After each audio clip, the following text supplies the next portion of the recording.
Good evening, everyone. Just to introduce myself, I'm Anushaka, and I work as a project manager with IWWAGE. And I'd like to thank you all for joining the webinar. And it's late for some of you, and maybe too early for some folks. So we have some exciting presentations lined up for today on digital solutions that have been implemented in the state of Chhattisgarh and some preliminary insights from the same. The projects have been supported by the Bill and Melinda Gates Foundation and are in partnership with the State Rural Livelihood Mission of Chhattisgarh, which is called Bihan. Digital tools, of course, we've seen have the potential to improve the functioning of women collectives as well as further the goal of women's empowerment. So today we'll be talking specifically about 3 projects on digital solutions that we've implemented with women collectives. To start off, I'd like to invite Aishwarya, who's from the Gates Foundation, to set the context and kick off the webinar. So Aishwarya, over to you.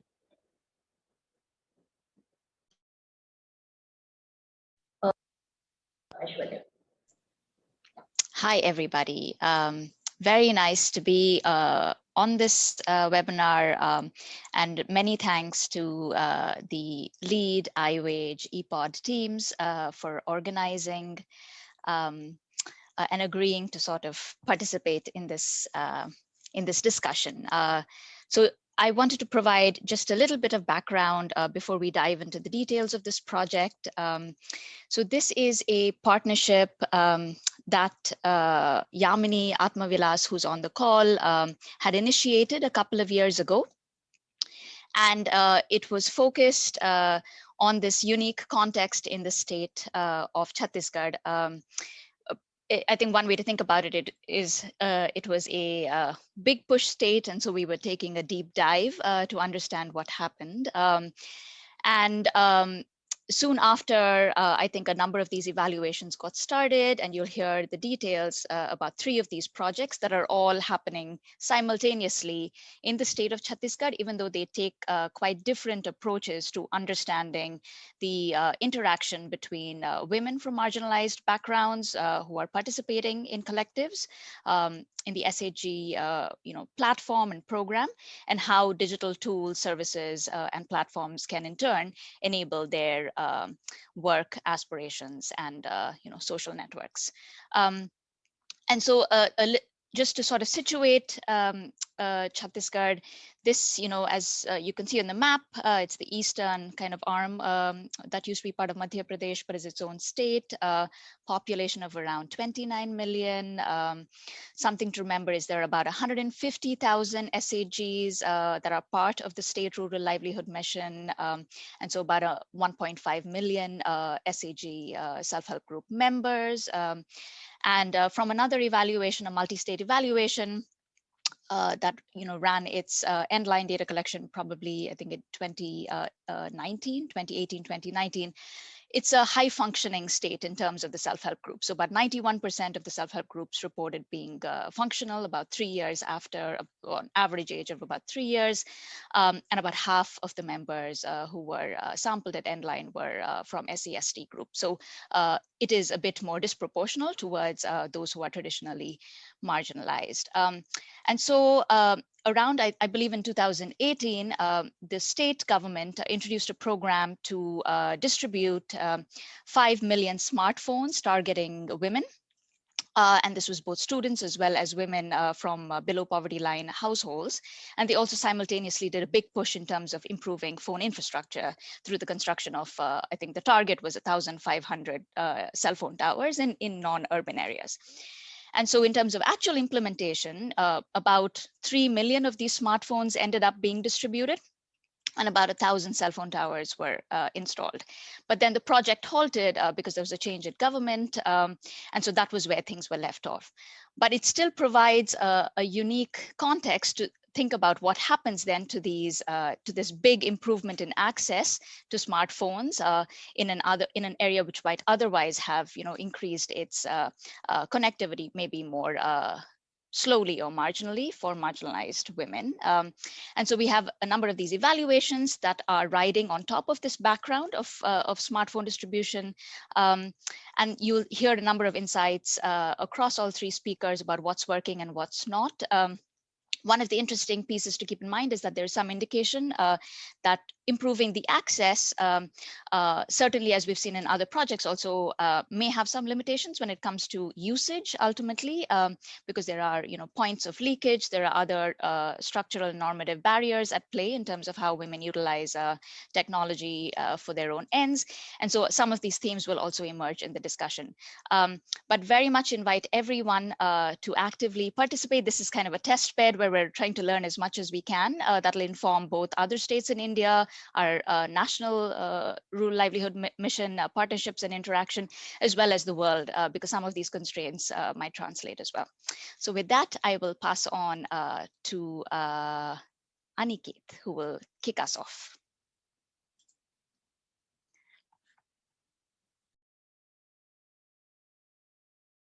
Yeah, thanks, Ashwini.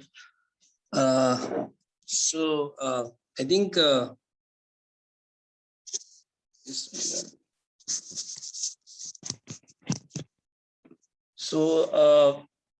at Haqdarshak, we essentially are helping citizens get access to different government schemes. And we do this through a mobile and web technology platform. At the back end of this is the different kinds of research that we do on different government schemes. We have around 7,000 government schemes now that we have researched pan-India in 15 different local languages. And government schemes, unique schemes are around 1,000. And to understand, like, government scheme eligibility criteria works like a probability theorem. It's if and or conditions. If you belong to a caste or income and domicile and disability, then you get a particular scheme. So we've basically mapped those to get citizens access to their eligibility criteria. And the delivery, essentially, what we figured was that we can do this delivery by women entrepreneurs, self-help group members in the communities. And right now, apart from the direct implementation and livelihood models, we have also started working with micro entrepreneurs. So in this project, essentially, we have started working, we set out to work with 5,000 self-help groups. As Aishwarya mentioned, I think the opportunity was there since the smartphones were being distributed to 5 million women. We basically approached this project with a very clear outline of how do we ensure that we also start off with the digital and financial literacy training of the women, because a lot of women that we worked with also didn't have, were first time phone users. Even though they had got the Sky mobile phone, a lot of them had second-hand phones. The phones the government had given them had the access was not given to them.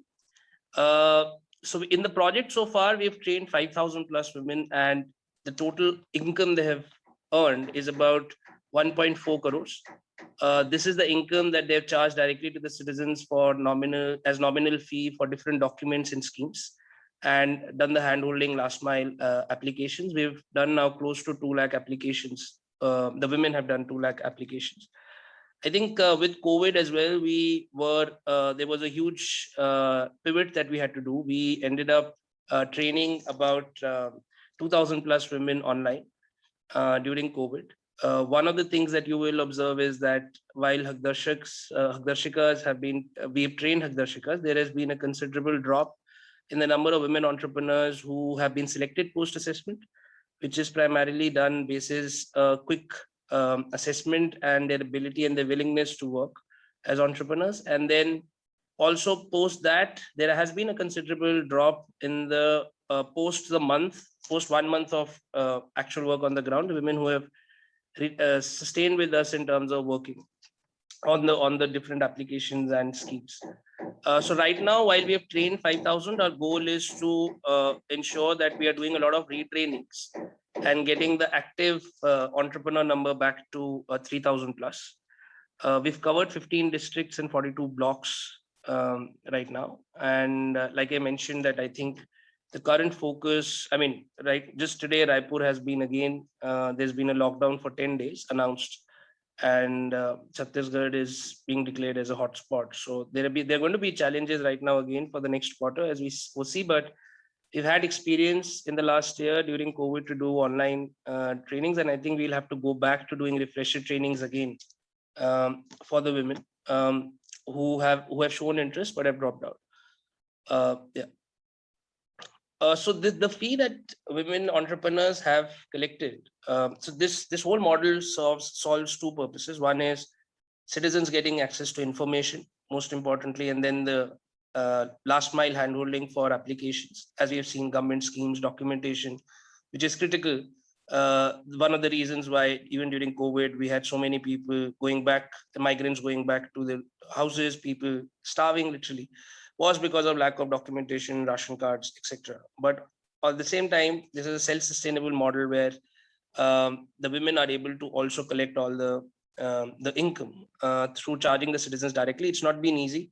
We have had dynamic pricing and a bunch of other interventions to ensure that the prices that are charged are at the same time very, very competitive, but also ensuring that they cover the cost of the women. All of this has been done in cash. So that's something, one more thing that we are trying to work on.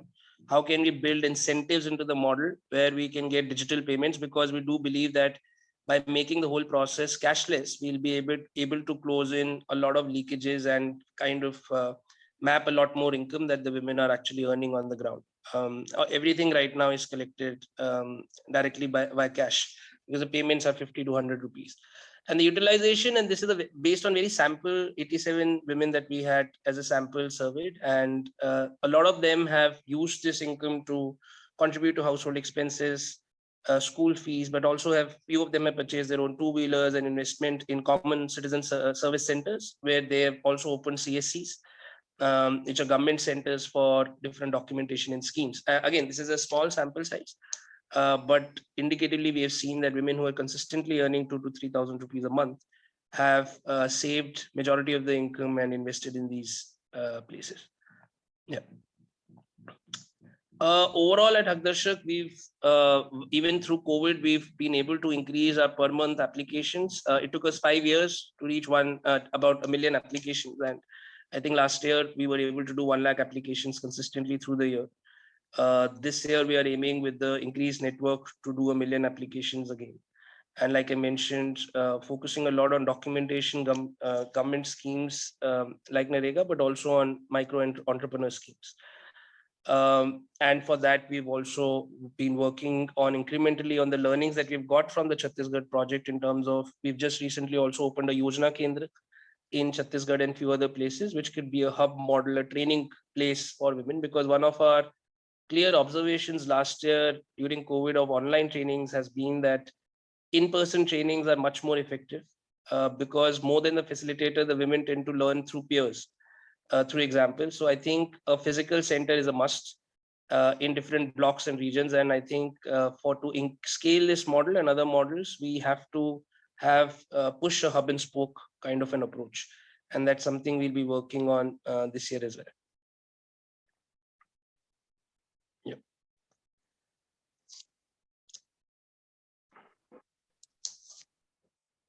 Yeah, I think we'll be handing over to Fabrizio for who will present the evaluation for the Haqdarshak project.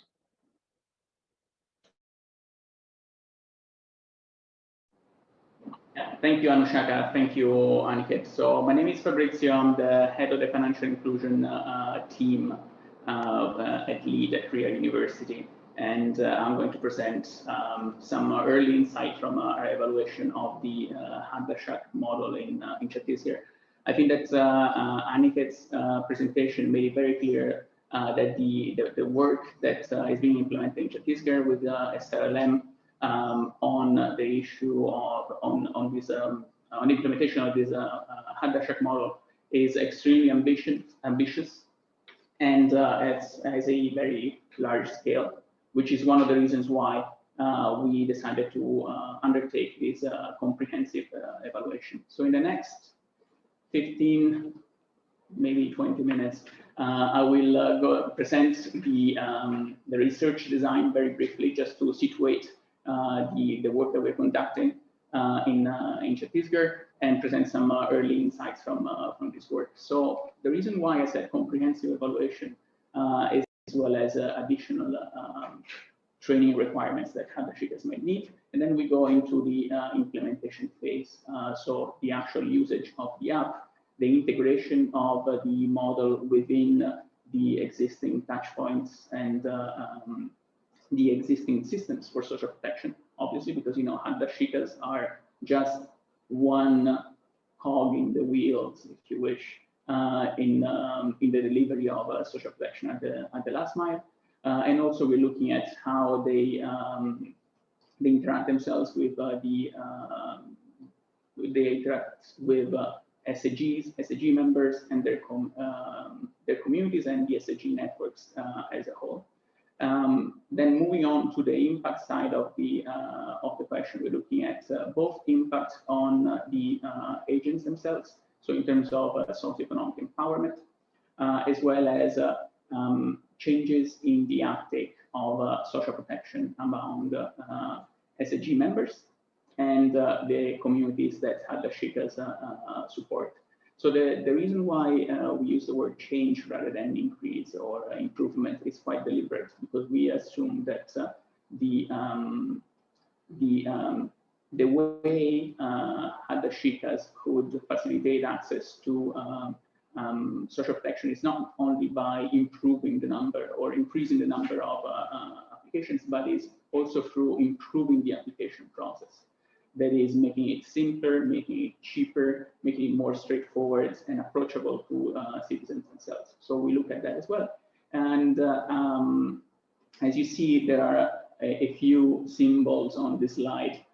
They are, I hope, fairly intuitive, but we have some activities that are ongoing, some activities where we have some results already, and we're going to discuss them in just a couple of minutes.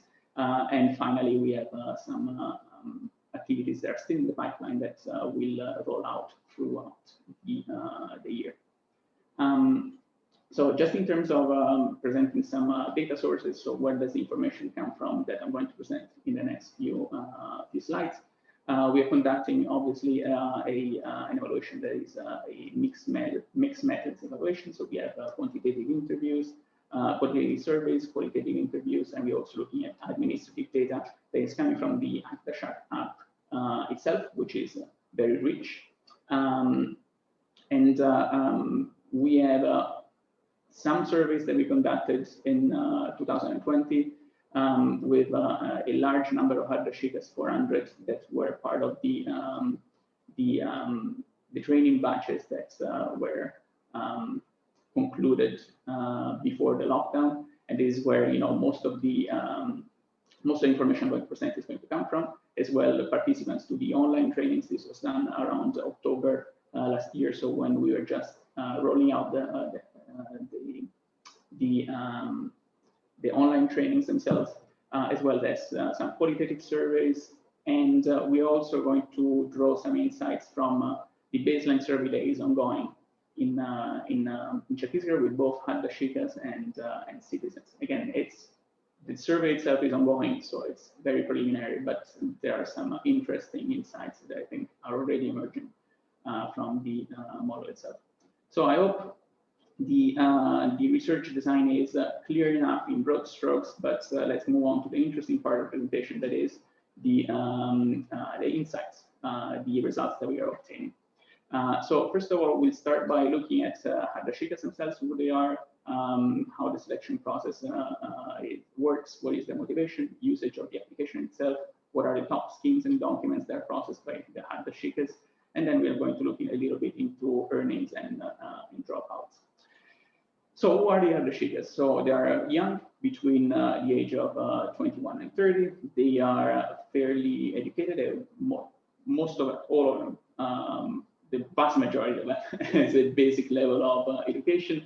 A lot of them actually has completed grade 10. They're all very active, at least the vast majority of them is very active in one capacity or another within the SHG infrastructure. 79% we see that holds a position of leadership, either is a president or a treasurer. We see that 43% of them are members of villager organizations, 3% are members of CLF, and 52% are members of both CLF and VOs. In terms of occupations, the work that they conduct as Haqdarshak is normally not their primary occupation. You see that the percentages do not add up to 100% because people were allowed to select multiple options, because that's how things are often in rural India. But you see that the ones that are in bold are the ones that are selected more frequently as the primary occupation of the Haqdarshak. So we see that in terms of primary occupation, they're mostly self-employed in agriculture. Or they are cluster mobilizers, which is in itself quite interesting. So a cluster mobilizer, for those who don't know, is an agent, is an SHG member that is stipended by SRLM to conduct some activities at the cluster level federation and with SHGs. So not a lot of them are actually cluster mobilizers, but those that are cluster mobilizers, they see that as their primary occupation. And in terms of median income from non-Haqdarshak occupation, we see that it is around 3,000 rupees per month. So the data I'm presenting is from the end of February, and the reason why I'm presenting data that is a month old is just that we all normally allow for a sort of a cooling period between the data being collected and the data being presented, just for the analysis itself and for the resolution and harmonization of any discrepancy. So that is why the total count of trained women is 4,300 rather than 5,000, as Aniket was saying. But apart from that, the rest is pretty much in line. And I won't spend too much time to repeat what Aniket said, but there is a bit of a funnel here in between the number of trained women and the number of active agents. We see that we lose 30% at each step of the way. And the reason why I'm presenting this data when I'm talking about selection of Haqdarshikas is that this is a good insight. This is a good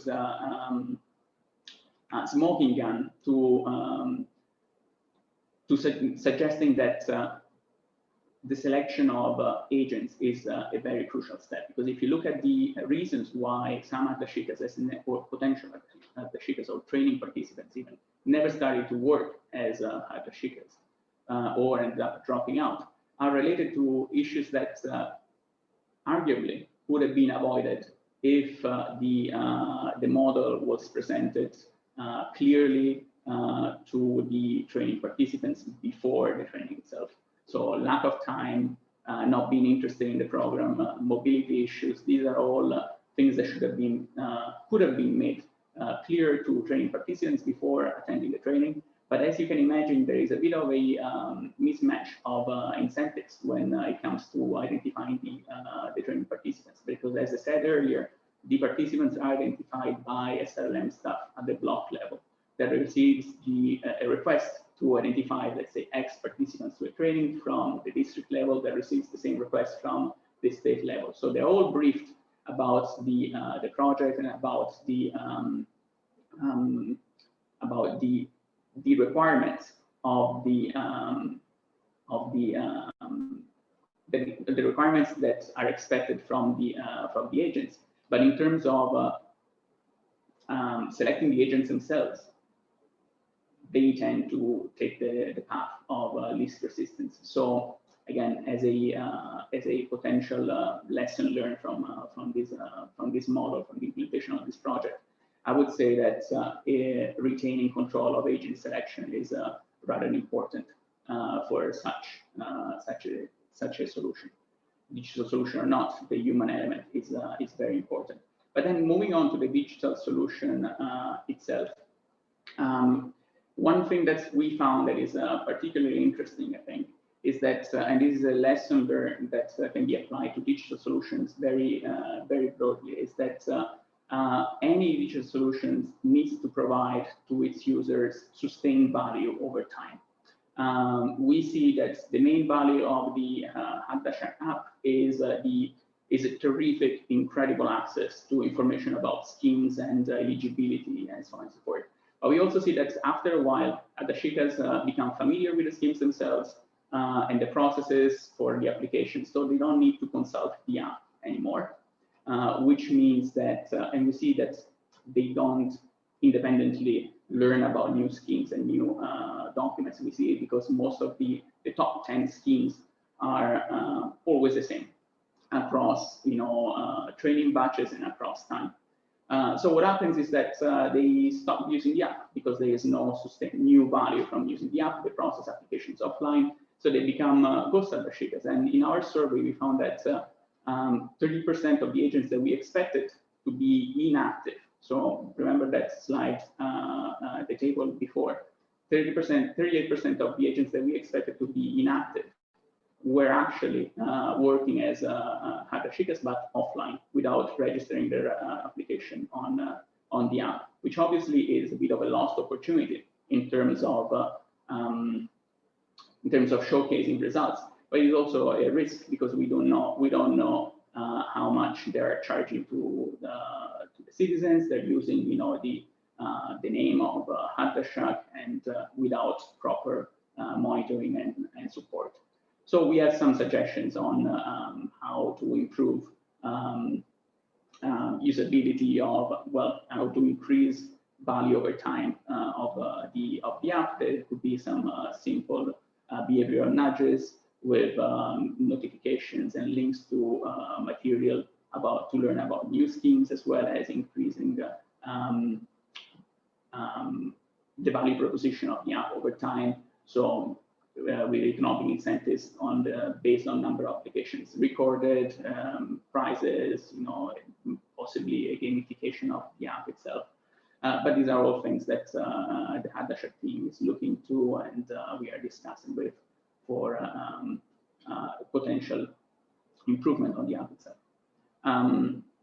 Now, we've been talking about documents and schemes processed. So if you look at the graph on the top left, these are the top 5 schemes processed by Haqdarshaks since the beginning of the project.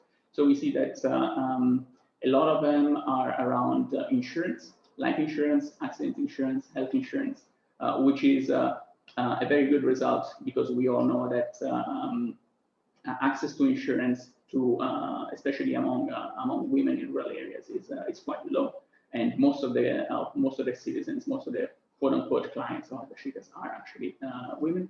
We see that there is interest in the Sukanya Samriddhi scheme, that is a saving account for the girl child, and there's obviously demand for Engageme Rega, there is an employment guarantee scheme. Now, interestingly, we see that there is a bit of a gap between the applications received and the applications, the benefits received and the applications submitted. Some of it can be explained by what Aniket was describing as in the exponential growth of applications. Like if you look at the large gray bar under Ayushman Bharat, 41% of that comes from the same month of February. So obviously, it's still being processed by Haqdarshaks, has not been submitted yet. And so it's still, a dynamic process. So that can be explained to an extent by the fact that applications are ongoing and are growing. But still, there is a bit of a gap between applications submitted and benefits received. In some schemes, this is obviously much more prevalent than in others. From the graph, you see clearly from the Ayushman Bharat scheme, obviously there seems to be a bit of an issue. And one thing that we are going to do in 2021 is to engage more with the state government, with the relevant departments in the state government about these issues, presenting results, which is in a way also a way to showcase the work that we're doing, because we are helping the state government to achieve certain objectives around access to social protection, but also hopefully prompting a response and a resolution of these issues. Now, in terms of earnings and dropouts, Aniket gave an aggregate figure for the whole program. We see that there is in terms of individual earnings, individual monthly earnings, there is a lot of variability. But on average, the gross monthly income is around 850, 1,000 rupees max. Now, this might seem low, but it is again, supplemental income to the 3,000 rupees that on average Haqdarshak already earned. What is interesting from our study is that it seems very there don't seem to be very much of a pattern between earnings in 1 month and to the next month. So an agent that might have been a top earner in a month could become a low earner in the next month. So what we're planning to do next is to look for these rare gems, these high-performing, consistent agents, interview them and map them to understand whether we can find any pattern, any similarity, at least maybe a similar story, similar motivations that can help us understand better what makes a successful Haqdarshak.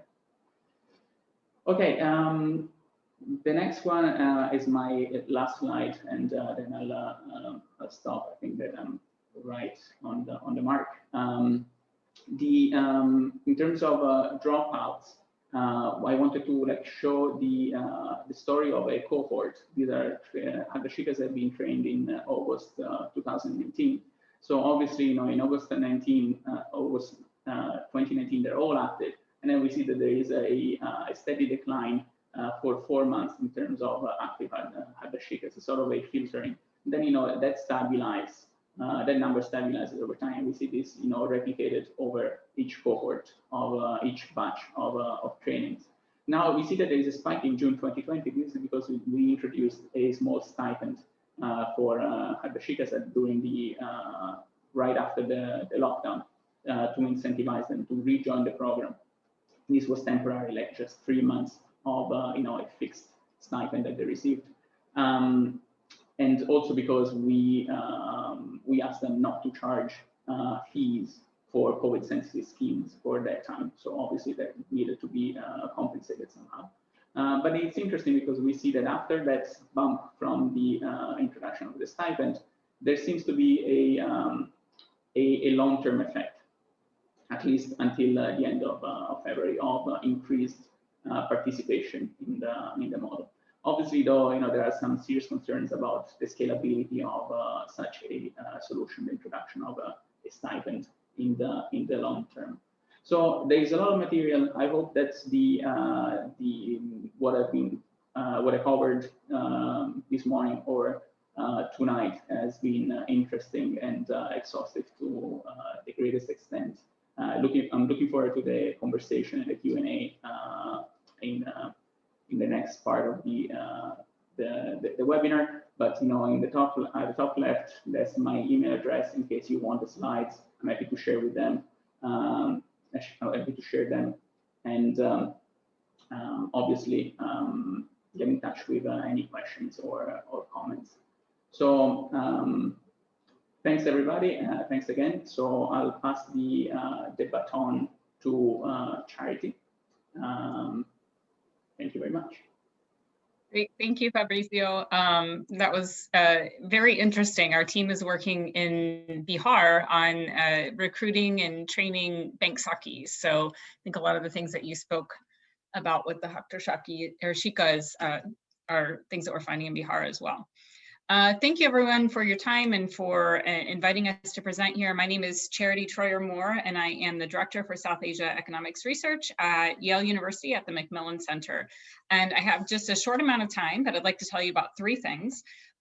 First is work that we've done focusing on the short-term impact of SKY and rural Raipur, which I'll tell you about. Then I'll explain to you an RCT and the design of a program building on SKY to increase women's mobile engagement. And then finally, I'll talk with you a little bit about what we know about women in SHGs that are a part of these communities that we've been working in.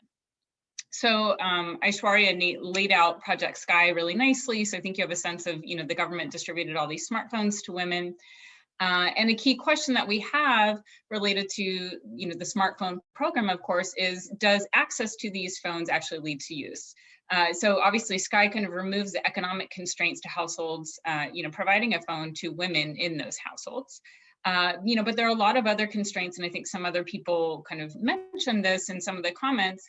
There are other constraints to women using phones, and two big ones that we encountered as we were doing what we called kind of a phase one of scoping work, trying to understand women's mobile engagement in India and the gender gap in mobile engagement, were human capital constraints. So women, have some lower levels of digital literacy, and there's definitely kind of fear and intimidation related to using phones in many cases. But then there are also these constraints related to whether it's appropriate or considered appropriate by communities for women to actually use mobile phones. So the question is, if the SKY program itself doesn't remove all these economic constraints, how can we address some of the other barriers that are in place for women to use smartphones and engage with digital technology?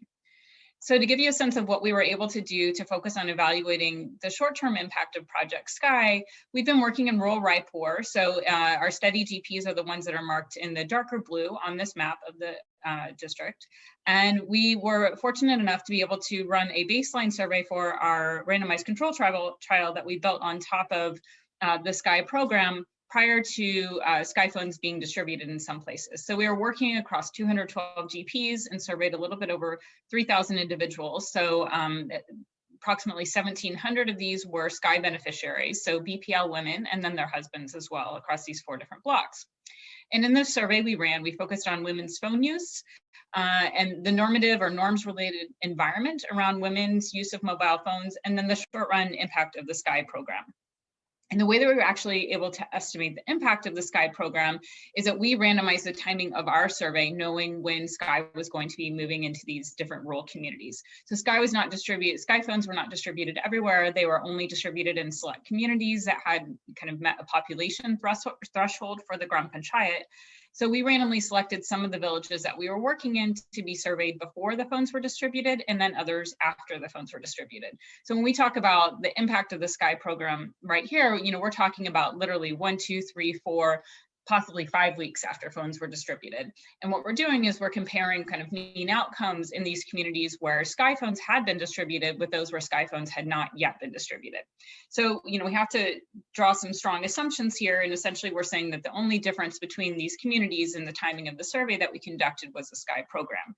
Now, we think there probably were some form of kind of anticipatory effects as people knew that SKY was coming to their villages. And so kind of acceptance of mobile phones might have been higher in these villages, knowing that phones were coming, that sort of thing. But so this is the best that we can do, given that we didn't have any sort of randomized evaluation of the program at that point in time. So to give you a sense of the phone recipients, I think some of this was kind of hit on possibly earlier. So our SKY beneficiaries on average were about 34 years old. They'd been married approximately half their lives. 2 and 3 were literate, and about 30% had completed 8th grade, and then about 44% owned land. So they did have some agricultural land holdings within these communities. But that just kind of gives you a sense of what these women's kind of education and human capital were like.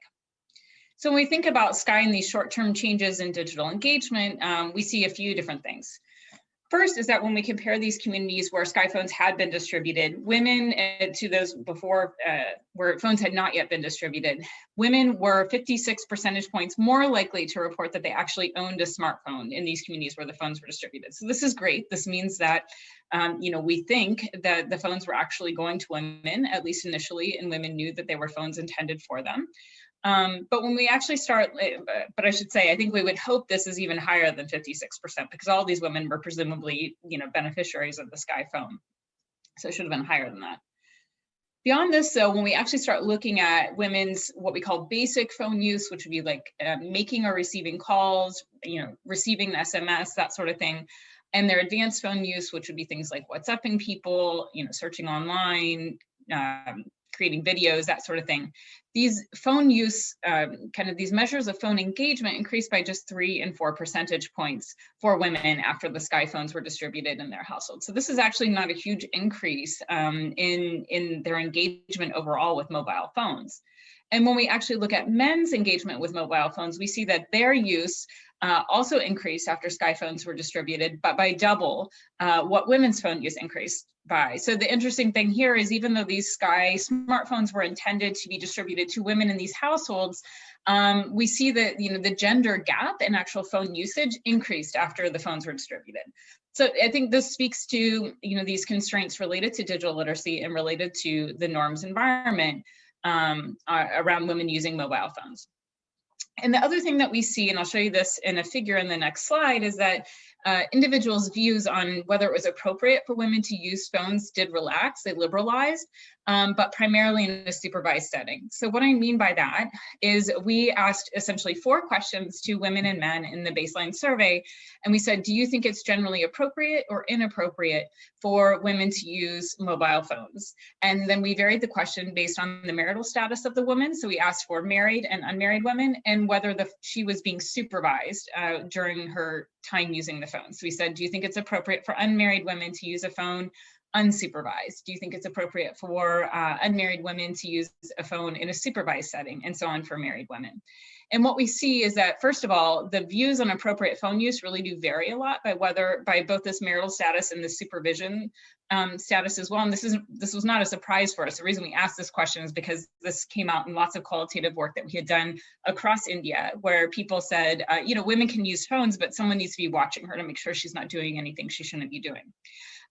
So in this figure that I'm showing you right here, the light gray bars are going to show you the means in the communities prior to, that we surveyed prior to Sky phones being distributed. And then the dark gray bars that will pop up will show you the means in communities of individuals who agree that it's appropriate for women to use the phones within the given setting, and the communities after Sky phones had been distributed.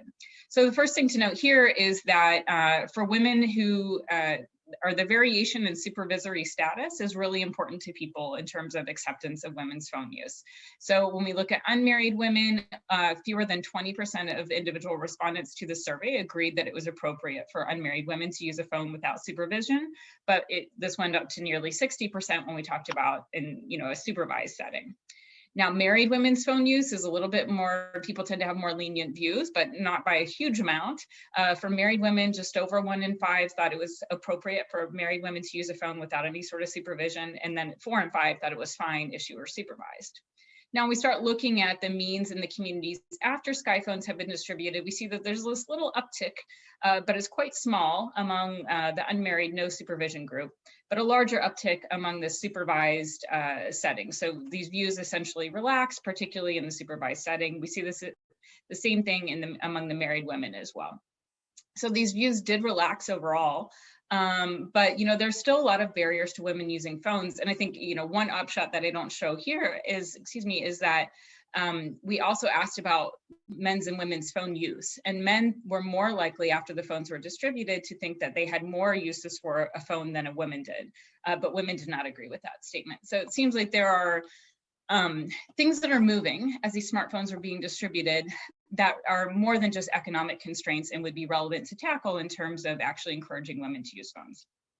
So that's kind of the short-term impact of the SKY program. So building on that, what we did is we designed a randomized control trial in rural Raipur that is ongoing right now that really does aim to tackle the barriers to women's mobile engagement.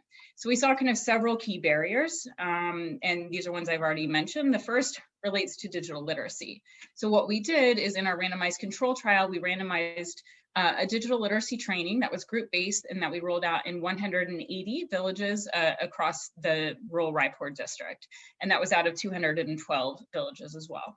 And then within that, we thought it was really important for women to have a reason to use phones. And this was something that, came up in a lot of our qualitative discussions that we did leading up to the design of the RCT, but also in previous scoping work we'd done related to women's mobile engagement.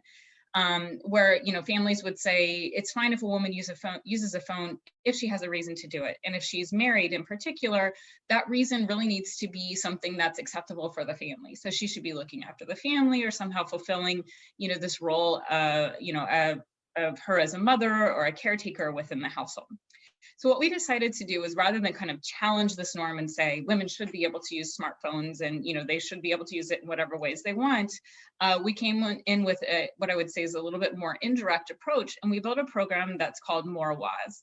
And More Awaz means my voice in Chhattisgarh. And the premise of the program is that we're able to connect women to vital information that empowers and lifts up their entire communities. But the information that we provide to them through More Awaz is very much focused on helping them be that caretaker within their households, or to essentially fulfill kind of their role within the household.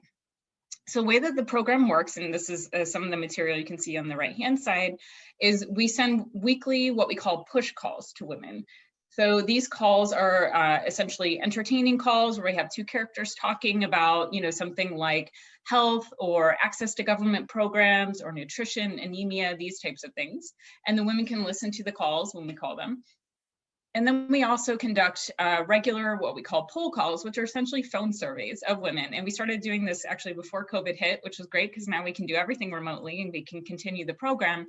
And these poll calls ask women about their experiences with government health, government nutrition services, accessing NREGA, labor markets, all these types of things. And we're able to actually send this information that we learned from women back to the government. So just as an example of scripts, we would have someone saying, "Namaste, Didi, how are you? Are you all good?" And, "Oh, I'm your health consultant from More Awaz." And then this woman, that's sitting on the call, and this is one of our push calls, would say, "I'm doing okay. I thought, I was trying to handle my anemia, but I'm still having problems with it." And then Nitu Didi walks her through the fact that maybe she could still be anemic because she's taking tea after dinner instead of waiting a while to do that. So that could be, driving her low iron levels still. So these are the types of things and information that we provide to women through More Awaz. Beyond just trying to build a use case for women, though, the randomized control trial that we're in the middle of running also tries to tackle just a couple other barriers. The third barrier we try to tackle is the economic return to women's phone use. We know that if, say, a man's working outside the household, he may have better reasons, to need to use the phone. Maybe he needs to connect with an employer about potential jobs or talk to his networks, that sort of thing. So we've actually randomly varied at the individual level a set of incentives that we give to individuals to actually participate in the phone surveys that we're conducting to kind of provide more economic reason and return to a woman to use a phone, and have found this so far to be effective. And the final barrier that we try to attack is the fact that, if women don't have many people in their community to speak with or reason to use the phone, with their networks, then they may be less likely to use it. And the other piece, the other way that this matters is there could be kind of returns to scale, or this critical mass of if many, many people within a woman's community, within her network actually use a phone, she's more likely to feel like it's acceptable.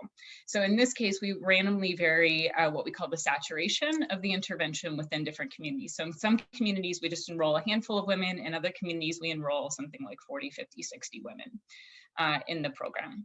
So all this is underway, and I'm not going to share results with you yet, but we're headed back to do our end line for this evaluation, and really excited to see what we learn. I think based on what we're seeing so far, some of it may be a bit counterintuitive, which is interesting, and I think will really help us understand a little bit better some of the challenges to engaging women with mobile. But I do want to kind of summarize really quickly what we've learned related to More Awaz, this program, and SHGs and SHG membership, since we are focused on collectives. And the first is to just share with you a little bit about the women that we know about within our baseline who were a part of our More Awaz evaluation. So 55% of our rural women respondents belong to an SHG, and these SHG women are more likely than non-SHG women to have specific measures of human capital and also labor market engagement. So they're more likely to be literate than non-SHG women. They're more likely to have worked for NREGA than non-SHG women. And they're also more likely to have worked in agriculture, self-employment, and wage work in the past year. One way in which they do not differ, let me just tell you this one then, they're more likely to have their own bank account, which is not all that surprising. One way in which they do not differ from other non-SHG women is caste composition. So I think this is great in the sense that, it doesn't look as if, the SHG women are entirely privileged on lots of different fronts, because I know that's, one of the goals of NRLM is to be representative of the BPL community.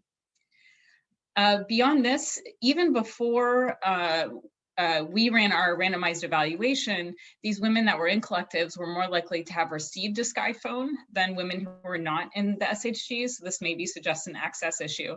They were also more likely to have dialed a phone, dialed her mobile phone, to have WhatsApp, to use the internet via their mobile phone, that sort of thing, although these percentages are quite small overall. So these women tend to be relatively more active engagers with digital technology than women that are not in SHGs. And just to be clear, I'm not saying anything about impact of being in an SHG here. I'm just kind of pointing out these are differences across SHG and non-SHG members. Interestingly enough, though, even though the SHG members are more likely to have engaged with phones, they don't report any sort of difference in these views on whether it's appropriate for women to use mobile phones, whether they're married or unmarried, supervised or unsupervised. They largely look like the rest of the women in the community. So I find that a bit interesting in the sense that, these women in SHGs could potentially lead the community in digital engagement, but it's not as if they're reporting these more liberal norms about women and phones. And then finally, related to SHG membership and women's involvement in the Moral Wise RCT and this program that we're running, these SHG members were actually more likely than non-SHG members to attend our digital literacy camps. So just more active in the community, it seems, or more mobile and more likely to show up at these types of things. They were marginally more likely to sign up for Moral Wise when we invited them to.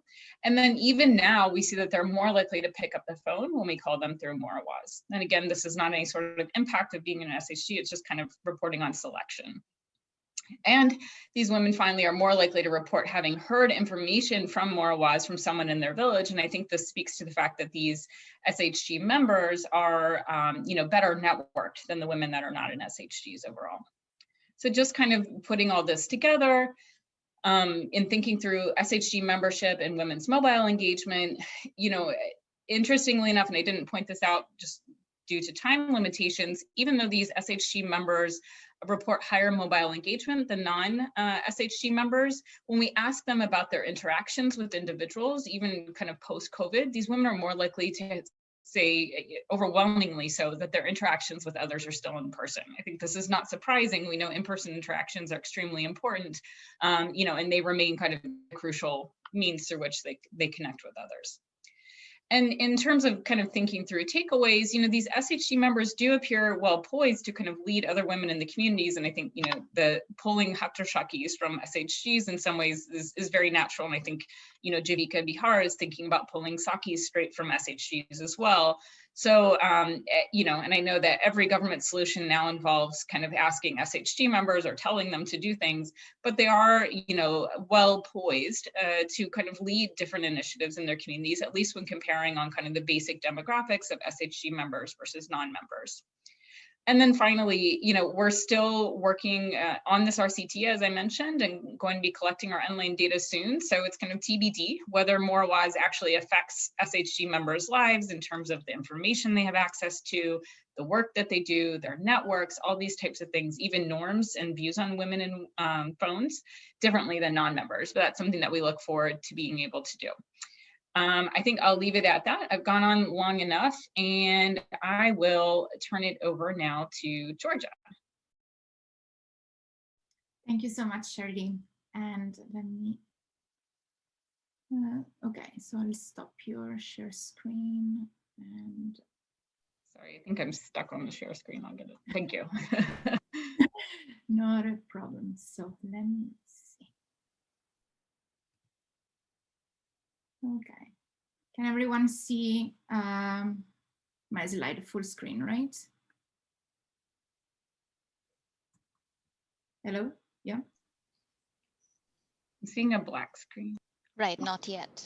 Yeah, Okay. just a black screen, sorry.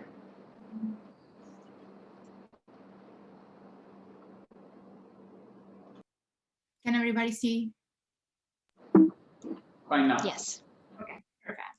Okay, so, well, thank you so much, first of all. Let me start by thanking Soumya, Fabrizio, IWWAGE, and the FMR team for inviting us to present our work today. So, what I'm going to present to you today is are the results from I would say, broad research initiative on self-help groups that we have started now 2 years ago with Elisa Giannone. She's an assistant professor of economics at the Pennsylvania State University. I am Giorgia Barboni. I'm an assistant professor of finance at Warwick University. This research initiative wants to study how information flows through social connections among self-help group members, how this in turn affects the entrepreneurial activities that SHG members undertake, and importantly, and most importantly, how can digital technology essentially catalyze this process. Something that I want to say here is that what I'm going to present you today would have not been possible without the help of our precious research teams, Vidushi Dhawan and Akanksha Sen, who are also in the audience today.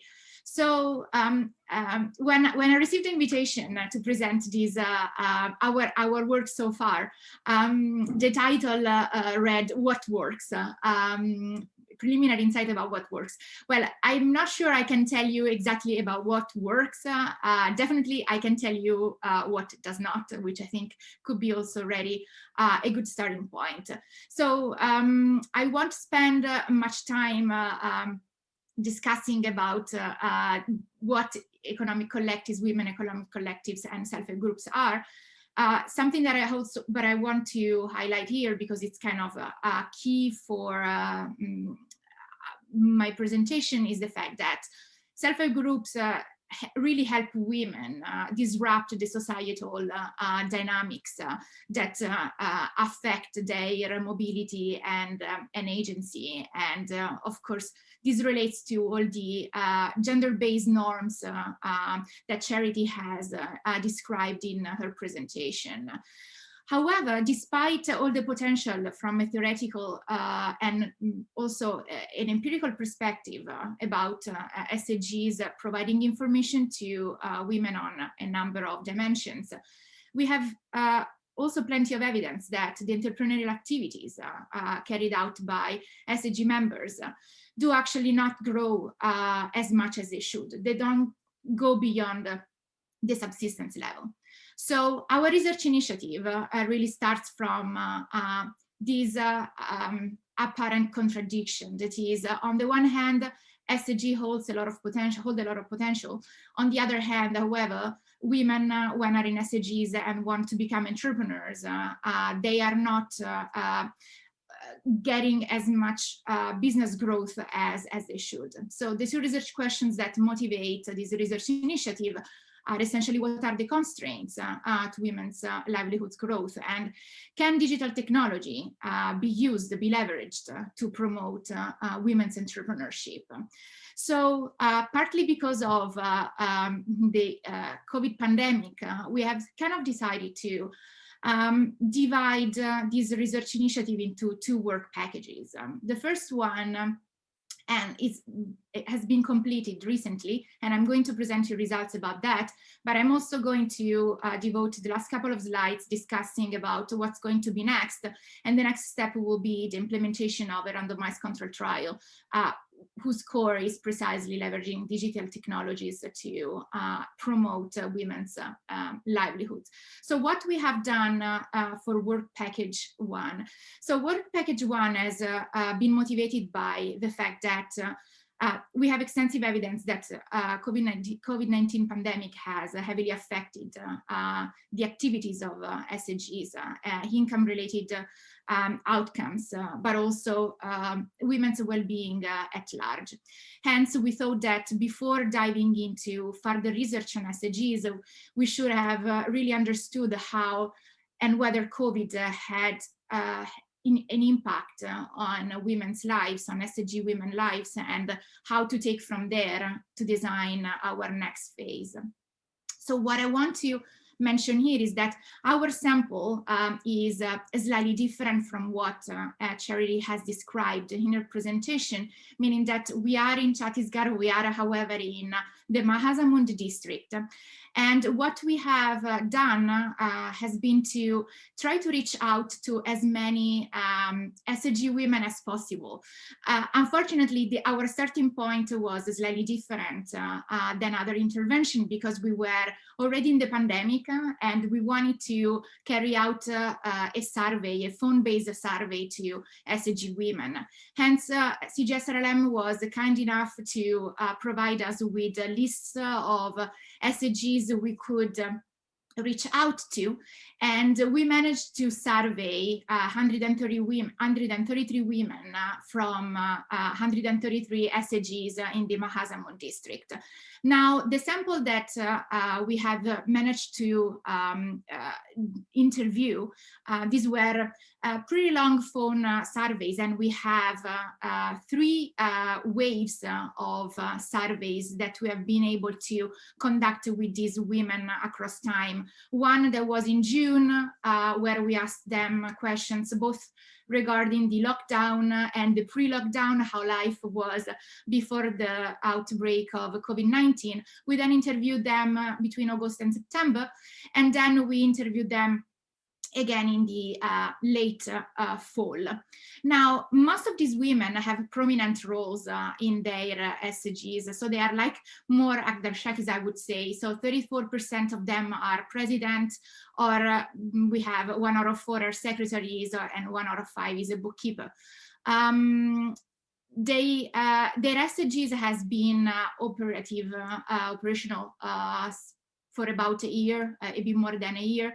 And in terms of socio-demographic characteristics, the fact that they have a prominent role in their SHG is reflected also in the fact that they are overall quite educated, but they also have quite an extensive access to smartphones, which somehow may appear in contradiction with the stats that Charity was presenting. But here I want to highlight that we precisely only targeted the SHG women and in some particular roles, because we wanted to ask them also questions about how their overall activities in the SHGs are going on, have been going on, given also the pandemic.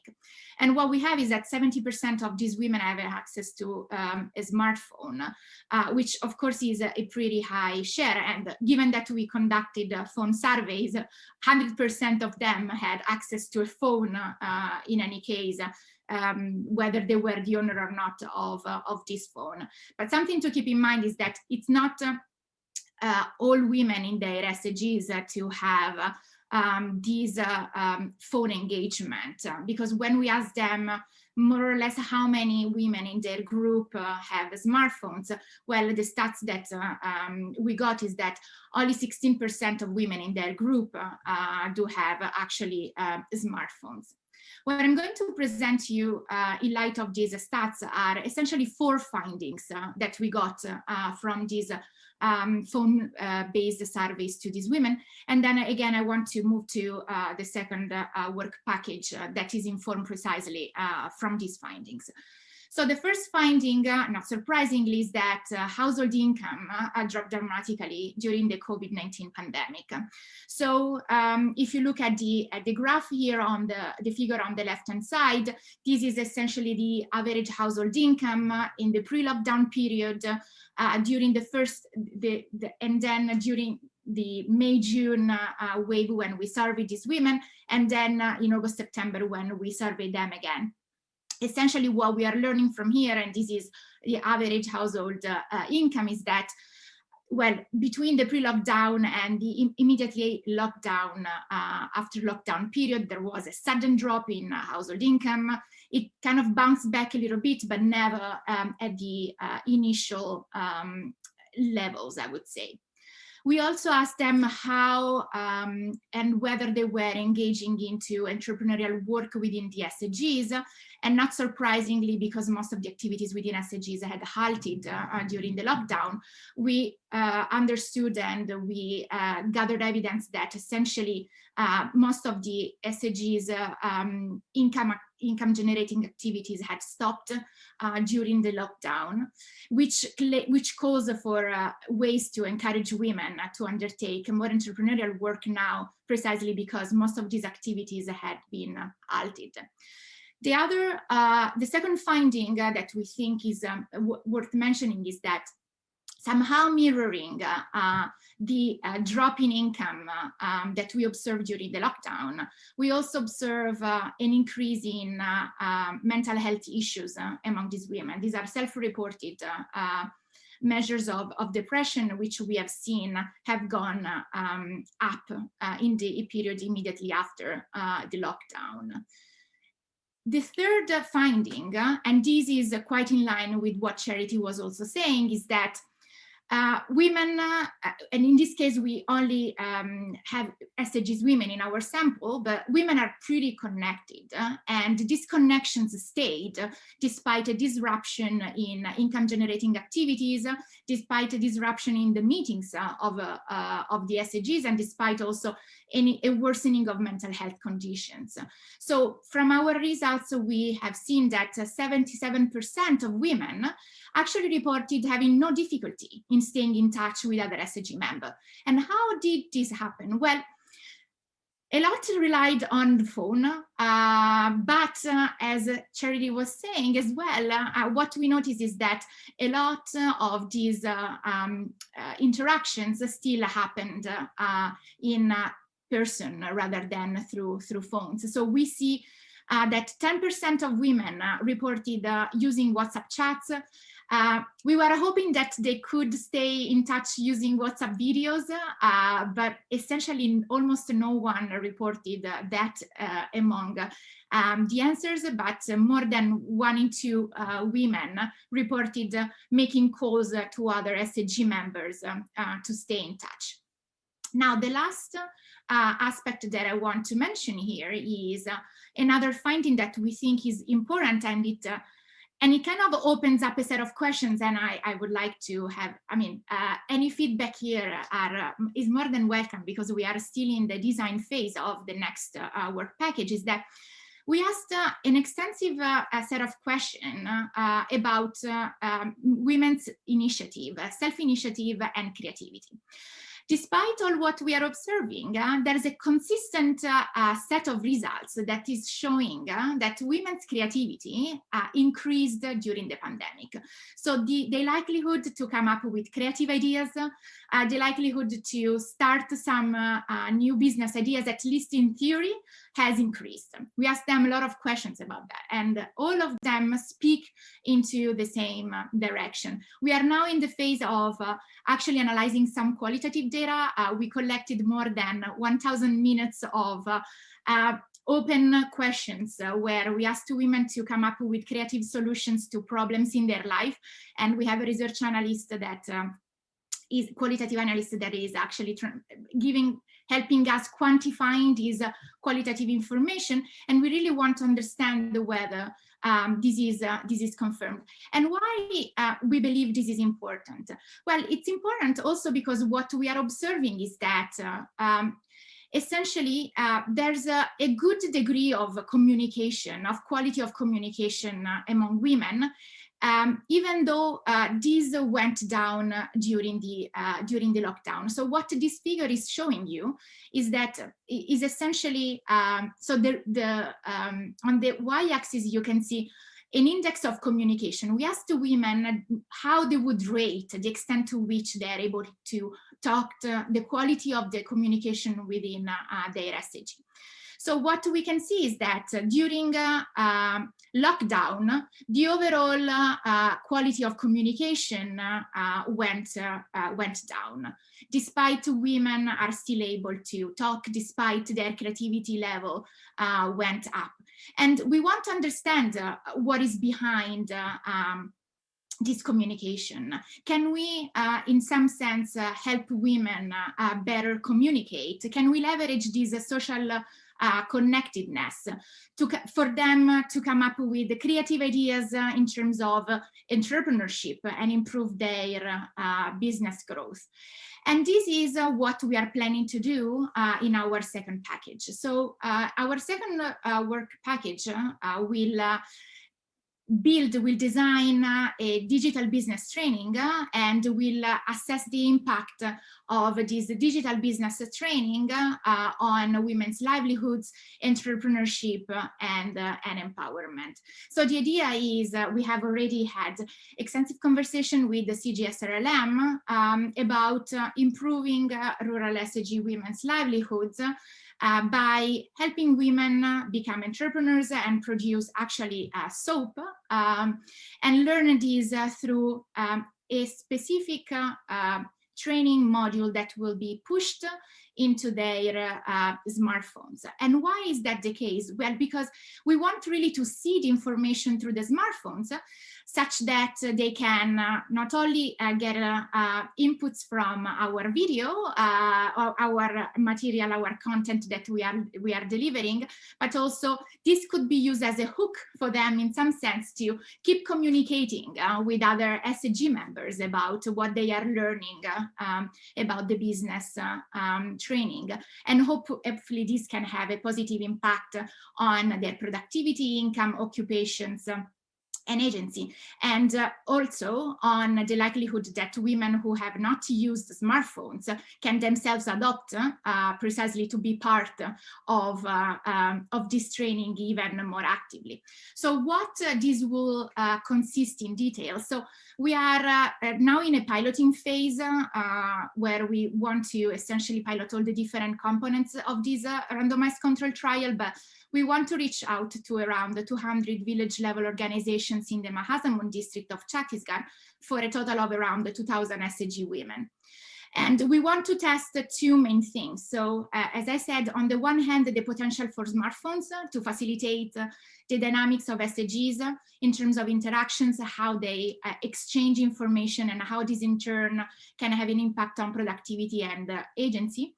But at the same time, what we are going to do is to add randomly an exogenous variation in this training, which will be the size of the group that receives the training.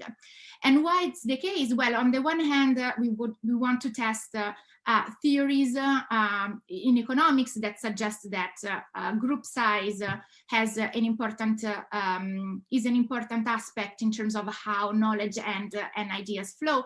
But also importantly, we want to see how smartphones, the smartphone component, interact with how many people are connected. For instance, like in a WhatsApp group chat among women, how the fact that women are more or less in this group can affect the extent to which they exchange ideas and they become even more entrepreneurs, enhancing their livelihoods even further. So yeah, that's this is all what we have so far for the project. Thank you so much, Georgia, and all the other presenters. I think there was a really also lively discussion happening. Georgia, you'll have some questions on the Q&A if you want to take those up. I know like a lot of people, I know panelists have also been answering the questions in the Q&A, and we're really running short on time. But there is some specific questions which have been answered. I just want to take a little bit time, maybe if we do have time for like 1 or 2 questions, and take a more broader sort of perspective. I think we've heard that all of you have worked on some digital solution with women collectives. I just wanted to understand maybe if you all can highlight like what is sort of, a key feature that you think should be kept in mind, either in the design or the implementation, which would ensure sort of take up as well as usage, continued usage of the digital solution among women members. Maybe we can start at a moment with the Charity. Do you want to start? Sure, thank you, Anushaka. And I have to mention, I'm so sorry, at the beginning of my presentation, I was so excited to dive into the material. I forgot to acknowledge Georgia is a colleague on this study in Chhattisgarh, along with some others at a variety of universities, but also that we have an excellent team at EPOD India IFMR, or the former EPOD India IFMR, and now known as Inclusion Economics India, who's done all of this work in the field. So none of that is possible without them. I'm sorry for missing that at the beginning. I think the one thing that I would suggest keeping in mind, it really relates to this idea of digital literacy training. I didn't share this statistic, but when we looked at actually national data before we began our work in Chhattisgarh, and what we saw is that if you look at women, what we did is we divided women in deciles according to various measures. So one was focused on a woman's empowerment within the household. And we compared what's phone usage like for the women at the bottom decile versus the one at the top decile. So the most empowered versus the least empowered. And we did that related to income as well. So looking at households at the bottom decile of income and then at the top decile of income. And what we see is there's this gradient, right? So there's approximately a 10 percentage point increase in women actually using mobile phones if she goes from the bottom decile of either income or empowerment to the top. But when we actually look at education, we see that that is the biggest predictor. You know, we go from the bottom decile to the top decile of education, women's phone usage increases by something like 26 percentage points. And so it just suggests to me that some of these constraints are related to human capital. And if we really want to engage women, particularly those that would be at the bottom of the income distribution and have very low levels of education, we need to do a lot to actually help them feel comfortable engaging with phones. That was the reason we did this group-based training. We thought it was really helpful. When we did it, it was a 2 to 3 hour training, you know, with small groups of women, but we walked away feeling like we could have done so much more. And women needed some really basic onboarding. So that's one key thing that I would keep in mind for anything that's related to women in digital. Sure, that sounds good. Fabrizio, do you want to take this? Yeah, absolutely. Thank you. And like Charity, I dived too quickly in the presentation in a failed effort to keep it within the allotted time. So I'll take this opportunity to acknowledge and thank the whole team. Anushaka, obviously, you're part of the team. You're a very important part, actually, of the team. Raka, Deveshi, Tanushri, Akshay. And Anthony, Faisal, and Ramesh in Chhattisgarh itself have all been absolutely instrumental for the project and the evolution itself. Now, to the question at hand, something that was already touched in the presentation itself was the issue of value, demonstrated value. So I think that a big question is to create an immediate and clear hook for the user so that there is an incentive to use the app or the digital solution to address a very real need that is felt by the user itself. This means, you know, spending time with on human-centric design and understanding the realities of the potential users.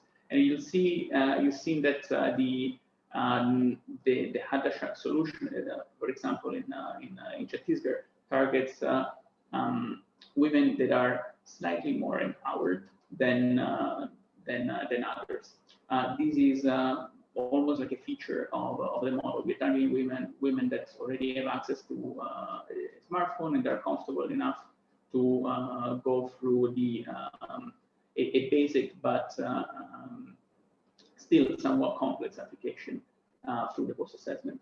So that is sort of a bit of a shortcut to bring digital solutions to communities through a more digitally empowered individual that can then use, you know, spread the benefits and the value from the digital solutions to the greater community. While, you know, the whole community becomes more digitally empowered, which, you know, takes more time, as we observed. Yeah. Also, maybe Aniket, I know you worked most closely, I guess, in designing the digital solution. Do you, Aniket or Madhura, if you would like to take that up? Well, I'll just add a little bit and then ask Madhura also to add in here. But I think in terms of you know, digital solutions for entrepreneurs, I think we need to look at the two parts. I think that's something that has already been mentioned, that one is the digital literacy and the overall literacy gaps in different states and different regions. but also I think combining solutions which are aspirationally giving very tangible income solutions to women entrepreneurs. I think that's our biggest learning in designing such solutions. When we started off working at Haqdarshak, before actually the Chhattisgarh project, the idea was that Haqdarshak as a model would be the primary income solution, and we'll be able to deliver a certain kind of income to the entrepreneurs. I think the realization is that we need to build in multiple solutions, give a choice to the entrepreneurs. That's very important. Understand that there is a limited time bandwidth that each woman on the ground has. They have a lot of work otherwise outside of our interventions to do. If there is multiple choice in different times of the year, digital solutions, which is leading to very direct income, I think collectively then we can really see an increment, a substantial incremental increase in the earnings.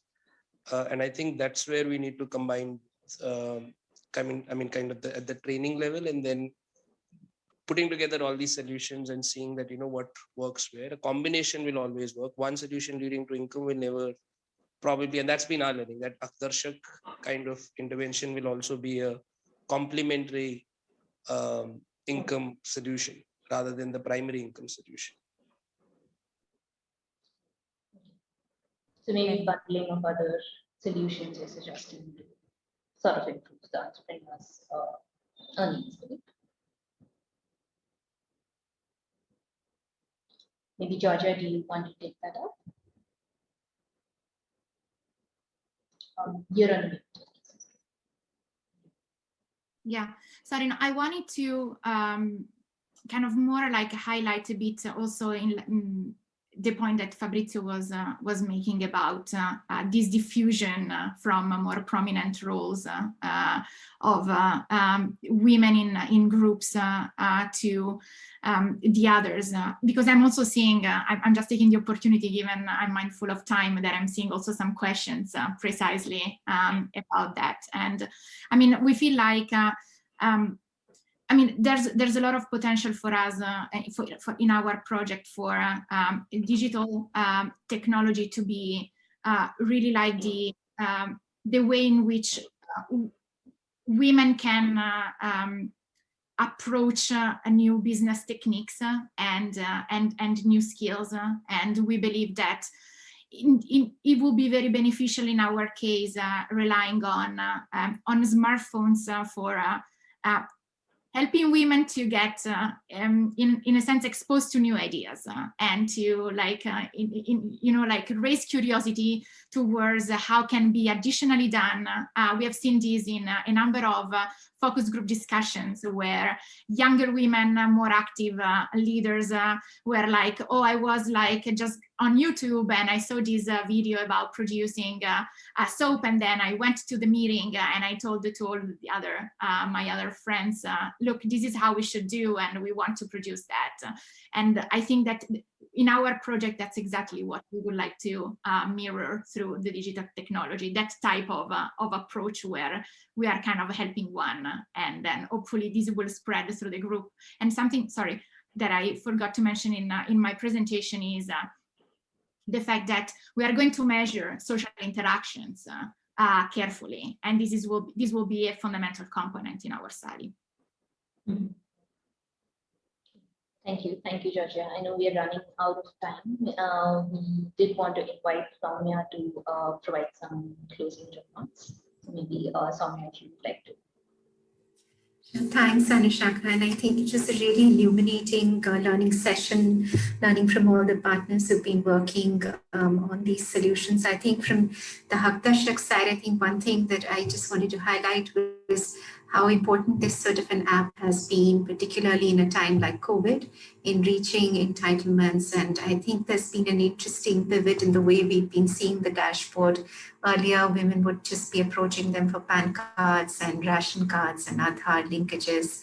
But then suddenly people were asking them about insurance schemes and Ayushman, etc. So it's clearly been something that is been of use during the pandemic for women, and then some lessons for us and how do you build and strengthen this model, as Aniket was saying, do you give them, and as Fabrizio was saying, do you give them stipends so that they have some incentive, may not be sustainable, do you give them refresher trainings, that's something that you're doing, do you give them a hub where you provide them with training, of course the whole debate between online and physical trainings, and also how do you really follow up on closed cases given the sort of problems that you have in terms of ensuring that Haqdarshikas are actually reporting a closed case, or the applicant actually not revealing whether they've actually got the entitlement. So I think, some lessons for us to work on, and also who these Haqdarshikas are these really SHG leaders who are more empowered, who have been like keepers or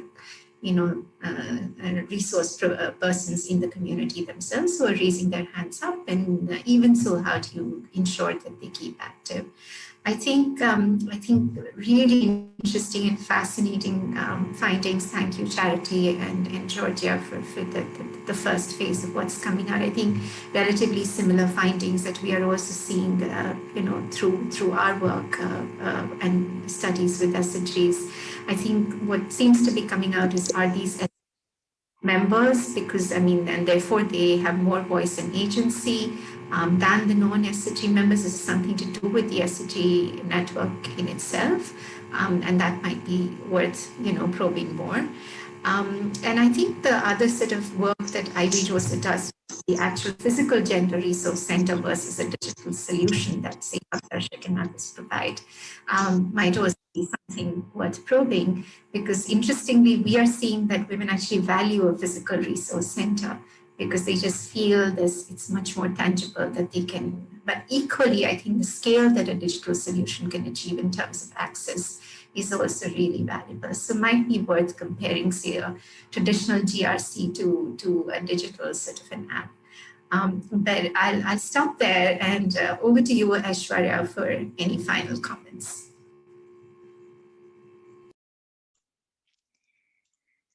Well, I think I just need to say a huge thank you to all of you for this absolutely wonderful session. I was trying to respond quickly to some of the ideas, that I've been thinking about in listening. And I think seeing all of these three projects together somehow made it even more interesting to try and look at patterns across the specific, service or product or constraint being targeted, to look at it more cohesively. I feel some of the ideas that have come up, in fact, relate more broadly, Soumya, to your IWWAGE's mandate to think about women and work in rural India. Because a lot of these constraints seem to exist, in the digital world, but also in the regular world. And I think part of it is for us to tease out how can digital, like Georgia was saying, overcome some of these, more fundamental barriers in interesting ways that previously were not possible when we didn't have this penetration of devices and networks and ability for people to share ideas. So much rich material. And I really want to thank Fabrizio, Anushaka, the team, and you for pulling this session together. Those who were not able to attend today, I'm sure will listen to the recording. And I also believe there will be a number of follow-up threads and questions so that we can also input into some of the work that is now, starting off. So on behalf of Yamini, myself, Catherine, all of us at the Gates Foundation, really thanks to everyone, and very much looking forward to the next phase of work. Thanks very much, Aishwarya. Thank you very much, especially the panelists for joining and all the attendees. Great. Thank you all. Thanks, everybody. Thanks everyone. Anushaka, for the moderation. Thank you.